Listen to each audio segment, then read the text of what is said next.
Hello everyone, my name's Cliff and welcome back to my channel. This is Cliff's Dark Gems. And if you're new here, welcome for the first time. Yeah, and tonight I'm going to be doing a reading update for Horror Mayhem, Decades of Dread. So stay tuned.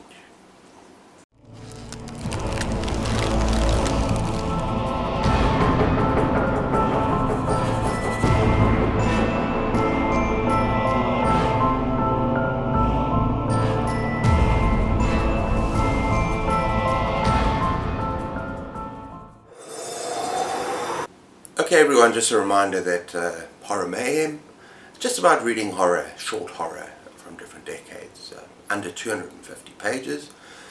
And I'm going to link all the wonderful hosts down below. And yeah, I hope you enjoy this. I haven't actually read a lot of stuff this month so far. I have been reading, but I was away for about a week with my family, so it kind of relaxed and just kind of unwind a little bit, get away from stuff, get away from booktube. But I'm back and yeah, I have got some stuff to show you. Before we get into the stories, I just want to say the last video I spoke about when I make my videos and when I kind of talk about the books and stories I read. I make lots and lots of notes. Well people, today has been kind of tiring. Putting on a smile, but yeah, it's been a very tiring day. We've had people renovating, kind of beautifying our home a little bit, and it's happened the whole day, so we're kind of exhausted. So I have not made any notes for this video, and I'm kind of shooting from the hip here, kind of off the cuff, so you let me know how it goes. I want to start off with my favorite anthology that I own, and that is Dark Forces. And yeah, in my TBR I said I was going to read a number of stories from this book, and I am. And I've read the first one, The Late Shift by Dennis Etchison. You look up there, and you can see it's no kind of spoiler. This is a kind of zombie story, and it's very, very original, by the way. It's a great story, and it's about these two guys, these two friends who've just watched late night showing of the Texas Chainsaw Massacre, and they're on their way home and they stop by this, the places that are open all night to get some supplies, and they go in and they notice something is a little bit off by the person kind of managing behind the till, and yeah, all he can say is yes please, thank you, sorry, and they can see that there's something wrong. He looks a little bit, I don't know if it's pale, greasy, his hair's a bit greasy, and yeah, he's got a little bit of a smell about him. Something's not right there. And I'm going to stop there, because it's a very, very interesting story. And I'm not going to spoil it, but yeah, it's a very original kind of idea on the zombie thing. And if you're doing Zombiethon, why not read this short story as well? It might surprise you. So yeah, that's a late shift. I'm also going to read from here Joyce Carol Oates, which I'm going to come to later on.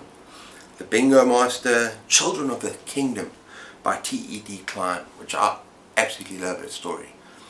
It's kind of long. It's about 60 pages. Well, it's not long, but it's a great story. And there's a number of others from the collection, which is absolutely fabulous. Highly recommended. That is Dark Forces. I also dipped into a 60s anthology that was on my TBR, and that is a Fifth Pan book of horror stories, selected by Herbert Van Taal. Now I've only read the first two stories, but I'm intrigued. I think I'm going to enjoy this collection, and it's nice to discover new authors that you've never heard of before. And the first story is by William Sansom, and it's called The Man with the Moon in Him. It's a very strange, kind of haunting tale about this kind of it's completely outside of society. He's a loner. Yeah, nobody loves him, nobody knows him. He has no meaning, and he tries to search for meaning in these subways at night. He's got a pencil in his pocket, and he draws crude things on the walls, or writes crude words without being seen. It kind of sounds strange, and it does go to very strange places after that. But it's about isolation. And yeah, and there's a thing about the story, and I'm going to come to the next book. It reminds me of Ramsey Campbell, that this character, this protagonist, is seeing the world through his eyes, completely separate from other people, completely. But yeah, it's kind of a haunting story, might stay with me a little bit. Might have to give it a reread sometime. And the next one that I really, really enjoyed, a lot more so, was, okay, let me just get to it, I'll Love You Always. And that could also be in his next collection, which I've read the entire collection. And it's basically about a haunting, a house that is haunted, and this guy tries to renovate it, doesn't worry about the haunting, and the woman that's haunting it is a kind of aphrodisiac, a sex maniac. Aphrodisiac, right, babe? Yeah, she's a sex maniac. Yeah, and the story is very strange, and the ending is just like, wow, yeah, just, you'll gasp. So yeah, I'm enjoying this. I'm surprised by this. I didn't think I would enjoy these stories, and the first two have been really, really good. So that is the Fifth Pan book of horror stories. Oh, I've just been corrected. I apologize. Aphrodisiac is something that makes you super sexed. It's a nymphomaniac. So what you got in the story is a nymphomaniac ghost. Kind of close enough, right? And it leads us perfectly to the next collection, which I have completed. Ramsey Campbell, Scared Stiff, Tales of Sex and Death, with the introduction by Clive Barker, which I'm going to read a little bit of. That's right, with this paper here. And yeah, this was excellent. And I'm actually pleasantly surprised, because last year I DNF'd it. I got to the first or second story. Layla's biting herself. Might be an appropriate thing when I talk about this collection. But yeah, I got to the first or second story and I just like, oh, I don't really want to read this right now. But now there are some stories in here that really blew me away. And this is graphic, people. When I talk about sex in this collection, it's graphic. And there are trigger warnings for rape and, you know, kind of suggestions of pedophilia. There's voyeurism, there's even a sex doll. There's all sorts of stuff going on in this book. But what I want to read very quickly, before I look at the stories themselves, is what Clive Barker has to say, and the introduction is excellent. And he talks about, here, gathered in a single volume, are several stories of his that marry the horrific with the sexual. I don't use the word erotic here. And it's important, because these are not stories that are going to turn you on. I was not aroused by these stories. I was disturbed.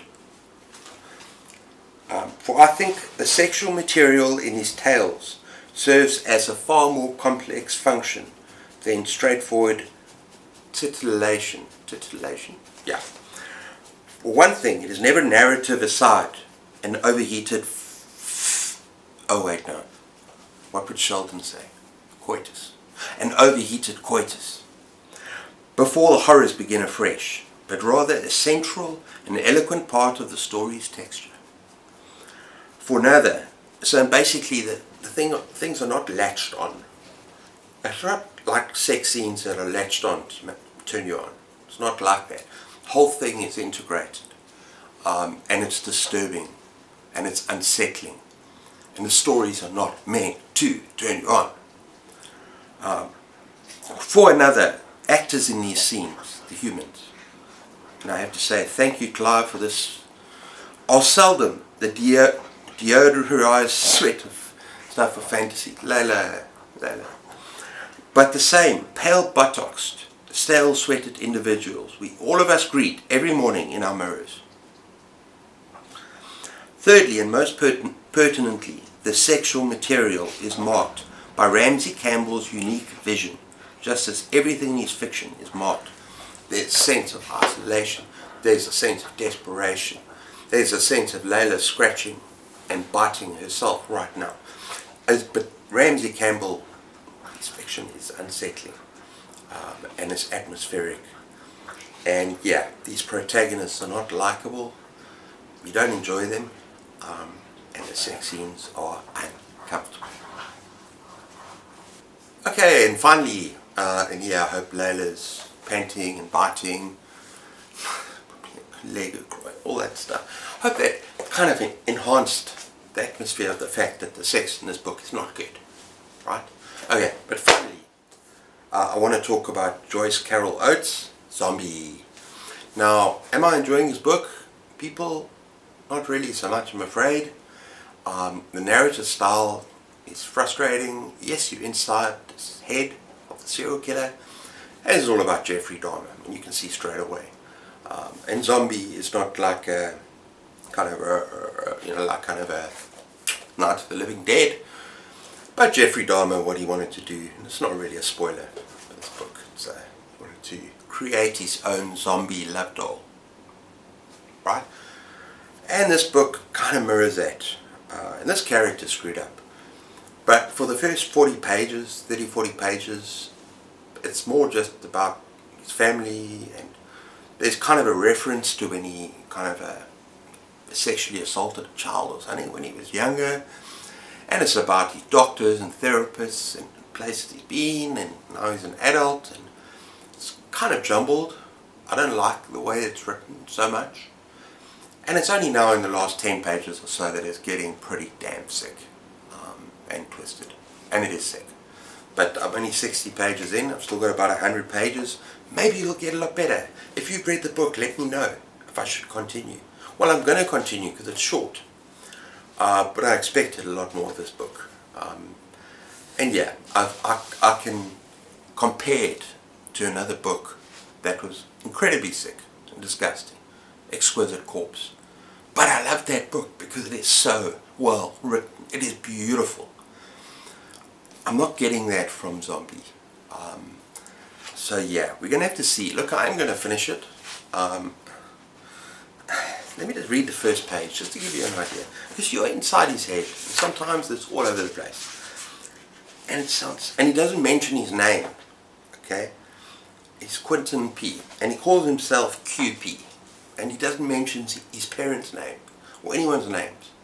And he just has this, my name is QP and I'm 31 years old, 3 months, height 5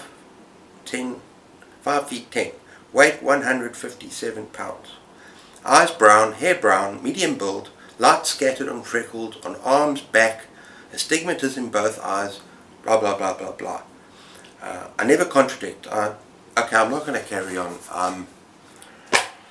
Yeah, he does come across the kind of person like a serial killer would, like kind of a normal person on the street.